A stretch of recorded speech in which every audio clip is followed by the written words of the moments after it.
विजूभाऊचं bike होते role हे प्रश्न आहे का लवकर सांग रोल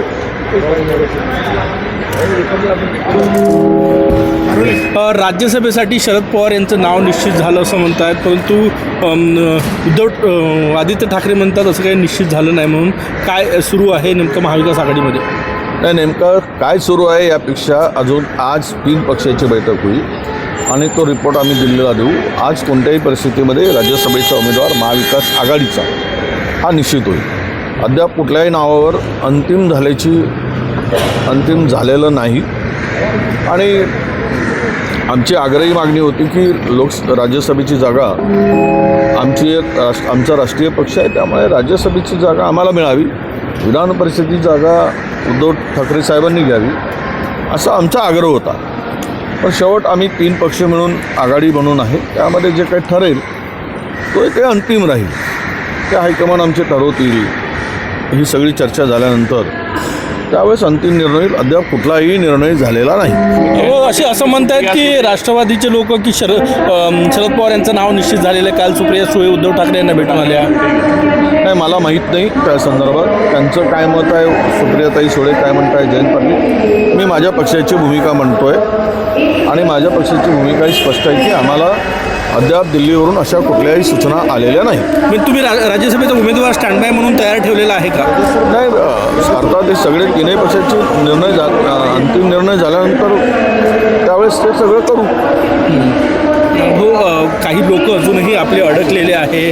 दुबईमध्ये सरकारनं विमानाची सोय केली, एक विमान दिल्ली आणि मुंबईत आलेलं आहे. जे अडकलेले आहे त्यांच्यासाठी विरोधी पक्षनेते म्हणून काय मागणी आहे? नाही, असं आहे, आत्ताची परिस्थिती सगळी पाहता तसं काही दुबईमध्ये फार काही हे नाही, पण अडकलेली लोक आहेत जे US एअरबेसवर जो अटॅक झाला त्यानंतर 2-3 ठिकाणी जे काही अटॅक झाला त्यामुळे लोकांना भीतीचं सावट आहे. लोक खूप घाबरलेले आहेत आणि अशा स्थितीमध्ये देशाच्या केंद्र सरकारची राज्य सरकारची पण आहे, दोघांची ती जॉईंट रिस्पॉन्सिबिलिटी आहे. त्यांनी लवकरात लवकर त्यांची सुरक्षितता आणि त्यांना सुरक्षितपणे आणणं, कारण दुबई असं हे देश आहे UAE की ज्यामध्ये सर्वाधिक भारतीय त्यामध्ये असतात आणि तिकडे बिझनेसच्या माध्यमातून नोकरीच्या माध्यमातून मोठ्या प्रमाणात भारतीय लोक त्या ठिकाणी आहेत.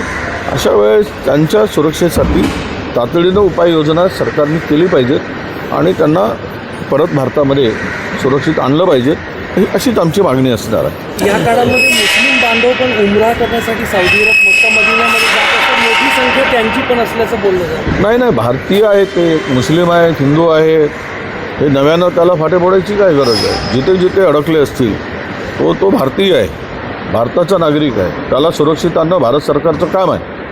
जात धर्म पंथ वगैरे कुठे काय विषय आला, त्याचा काही संबंध आला नाही आणि मला वाटतं की सरकार ती भूमिका बजावेल असं आम्हाला वाटतं. हो, नागपूर जे आहे 19 जणांचा मृत्यू झालेला आहे, अत्यंत गंभीर प्रकरण आहे. हे बघा, नागपूरच्या 10 किलोमीटरवर ही सगळी कारखाने आहेत, जवळपास 14 स्फोटकाचे कारखाने आहेत.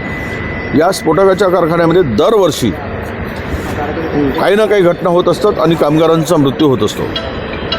ऑल इंडिया म्हणजे भारताचा पेसोदचा जो कंट्रोल किंवा त्याचा हेड ऑफिस आहे तो नागपुरात आहे. त्यांच्या जवळ 10 किलोमीटर अंतरावर हे सगळी स्फोटकं घडत आहेत. मुख्यमंत्री नागपूरचे आहेत आणि ह्या मोठ्या प्रमाणात हा सगळं याचा ऑडिट करण्याचं काम यापूर्वी अनेकदा पत्र राज्य सरकारला, केंद्र सरकारला, पियुष गोयलला, देवेंद्रजी फडणवीसांना दिलं गेलं की ऑडिट करा. हे दरवर्षी अशा घटना होत आहेत, त्यावर सरकार काही गांभीर्यानं लक्ष घातल्याचं दिसत नाही. म्हणून आज जरी आकडा 20वर गेला असेल आता मृतांचा, पुन्हा 7-8 लोक 75% अधिक गंभीर स्वरूपाचे जखमी आहे.